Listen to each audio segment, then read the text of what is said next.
Hello guys! Assalamualaikum! Kif halik everyone? So anyway, andito na tayo sa flat na kung saan dito na kami lilipat guys. So dahil nga, na-mention ko sa last vlog ko na meron nga naka-rent dito sa flat ni na mister. Pinaparentahan kasi nila dito, itong flat na ito, but hindi na nila pinarenew yung kontrata. So, kasi ang plan is kami na lang yung titira dito.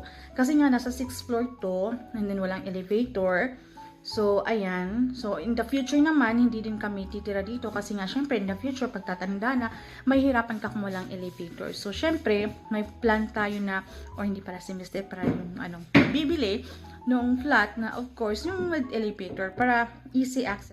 So, wise decision, guys, na kami na lang muna yung titira dito, mag-stay, okay? So, at least, dahan-dahan kaming makabili ng mga gamit, alright? Kasi syempre, pag doon pa kami lilipat for how many years pa yon syempre. So, mas okay na rin yung magsarili kami, guys.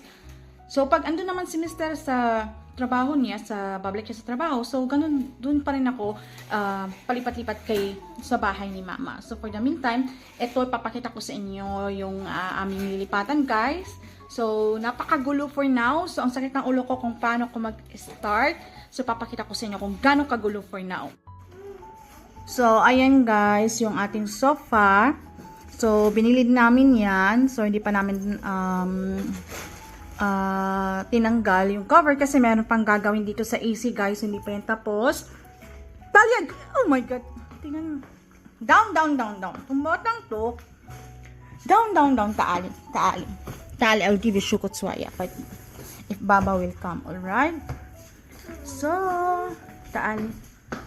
So, ayan guys. So, lalagyan namin yan ng cortina. So, ayan yung aming pailaw. Chandelier. So, ayan, Baba welcome. So, ayan yung aming TV. Tsaka yung TV unit guys. So, dito naman is yung aming table. So, the Baba welcome. Baba welcome. Wait.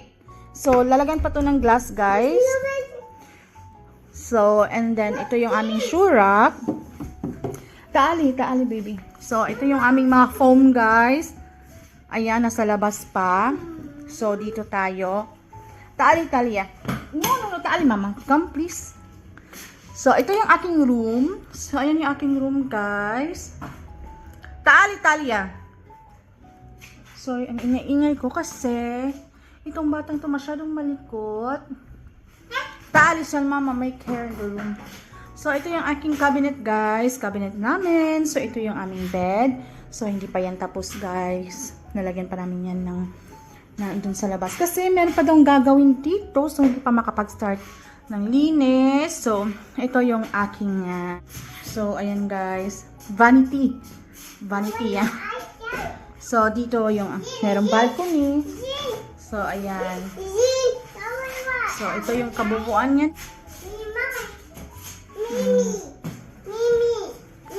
Swaya. Taali. After finish, then I will take you. Yala. So, 3 room lang siya dito, guys. So, anyway, ko muna? Taali.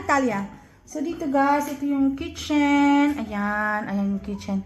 So, napakasimple lang, guys. Taali. So, ito naman yung isang room. So, ayan. Ito yung playroom ni Talia, guys. So, ayan, nilagay ko muna lahat ng gamit dyan kasi uunahin ko ng linis is dito sa labas. And dito rin yung sa room. 2 room, guys. Check saan yung ilaw. Oh, wala ilaw? So, ayan, guys. Ito, 2 room. So, merong... Oh, yes! Sunny. So, meron isang cabinet, 2 room, tapos may fan. Ayan lang, guys. Napakasimple. So, pag mayroong mga bisita, guys, pwedeng dito matulog. So, kasi si Talia naman sa akin matutulog to. Hindi pa naman to siya, hindi pa naman to siya mag-isa. Taali, Hena. So, si Mr. naman, guys, so magtatrabaho. So, minsan kami lang dalawa. At si Mama, kung pupunta, or dito, or ako yung pupunta. So, yan, guys, ang rumi-rumi ng CR namin. So, ayan, maglinis.